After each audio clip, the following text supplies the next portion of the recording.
So sometimes, you feel like you're addicted to social media. Chances are you're not that far off. It's true. The new Netflix documentary, it's called The Social Dilemma, looks at how information collected online may be used to influence our actions in real life. The film's director and one of its insiders joins us in a moment. But first, a look at the doc that's getting huge buzz. Despite social distancing, it seems we're more connected than ever through Facebook, Instagram, Twitter, and the ever-growing list of apps built to keep us together.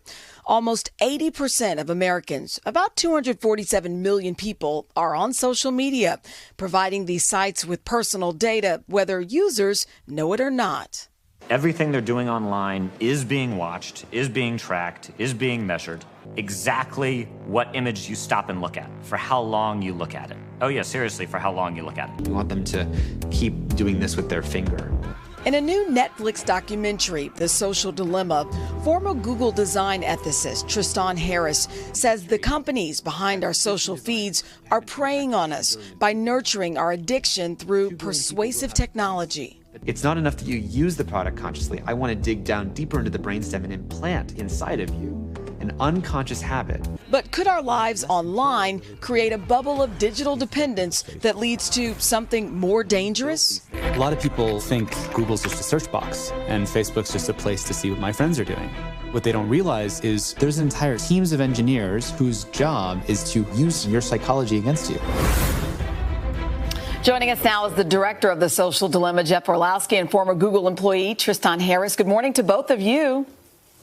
Good morning. Thanks for having us. Absolutely. So, Jeff, this documentary, The Social Dilemma, has gone totally viral. Here's the thing. Do you think it's ironic that people are discussing the film, raving about it, on the very social media platforms it warns against? Absolutely. I just love, there have been so many people posting on TikTok like these extremely ironic things, just recognizing that this has become our new public square. This has become where people talk and have conversations. So is it ironic? Absolutely. We're trying to lean into that and continue to have the conversation on those platforms. So we reached out to Facebook for comment. In a statement, they said in part, they agree that we need to have serious conversations about the impact of social media, but that the film, quote, gives a distorted view of how social media platforms work to create a convenient scapegoat for what are difficult and complex societal problems. Tristan, what do you have to say to that?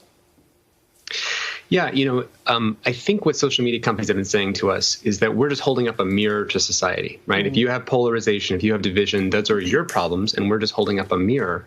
But the problem is that these companies profit from further division. Because imagine there's a Facebook feed, and one Facebook feed gives you an affirmation feed that confirms your view of reality. And they have another feed that gives you challenging views of reality. Each thing you scroll, it says, well, maybe it's different than how you think. Which one of those two feeds is going to be better at keeping your attention, which is their business model?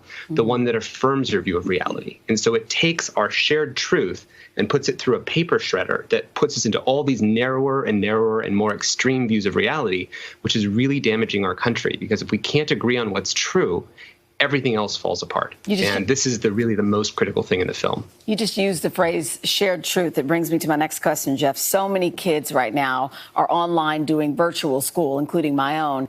Let's say, for example, they're researching a controversial moment in history, like dictators or conspiracy theories. Will that affect the information that gets recommended to them? Yeah, that's a great question.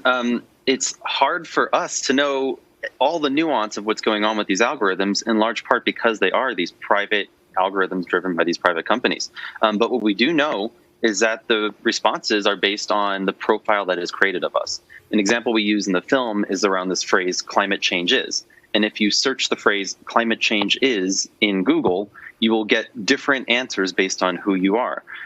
There's an amazing book called Algorithms of Oppression that came out as well that is about how we see the same patterns within the racist constructs that exist on the internet. And so the algorithms are going to give you these personalized views, these personalized responses based on who you are with no real sense of an objective truth. Wow. Well, so here's a question. Do we need to, if we delete social media, like I keep telling my kids, just go to the library. Stuff. Yeah. Is it really realistic? Well, in my mind, we have created these platforms in a way where we are all like we've all gotten sucked into them, and we are using them in many unconscious ways and just kind of passive ways. One of our subjects said they've separated our intention from our attention and kind of hijacked our attention and taken us away from what we are really intending to do. I personally have removed myself from these platforms. Over the course of making this film, I've completely stopped using social media, and I don't feel any loss in life. I don't feel disconnected. I'm, in fact, engaging with my friends and family through things like FaceTime or Zoom all the more, especially during COVID. But I'm not using the platforms that have a different business model, that have ulterior motives, that are trying to manipulate my time and attention. There's a line in the film, if you aren't paying for the product, then you are the product. That is a real simplification of a really complex set of issues. But I find that's the easiest way to think through, is this serving my interests? Is this designed for me? Is this helping me with what I want to accomplish in life? So is there a happy medium? Like I can't even tell myself that I'll give up my phones, right? Whether we're on Twitter, or, social media, whatever it is. What can we do? I mean, you hear about taking the cookies off. It just seems like obviously this is way bigger than that. Is there any one thing that we can all do to protect ourselves? My biggest hope personally is that the film creates a new shared reality about the breakdown of our shared reality. And the biggest thing we can do to put reality back together again is to have everybody do a screening of the film. We're seeing schools do a whole screening where their whole school comes together, or families who can't talk to each other.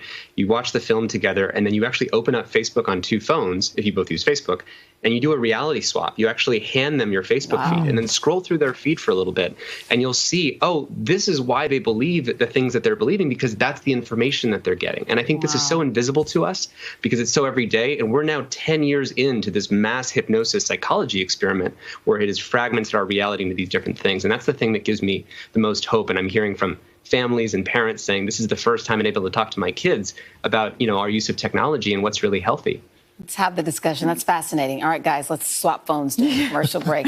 I should say, Tristan, we reached out to your former employer, Google, for comment, and we did not hear back. Jeff, Tristan, thank you so much for talking with us this morning. People at home can make up their own minds and watch The Social Dilemma. It's streaming right now on Netflix. It is, and I don't say this lightly, I would contend the most consequential documentary I have seen in the past 3 or 4 years. This echo chamber that has led to the tribalism that we have in our country, social media gave us the echo chamber, and they show you precisely how it's been done. It is mind-blowing.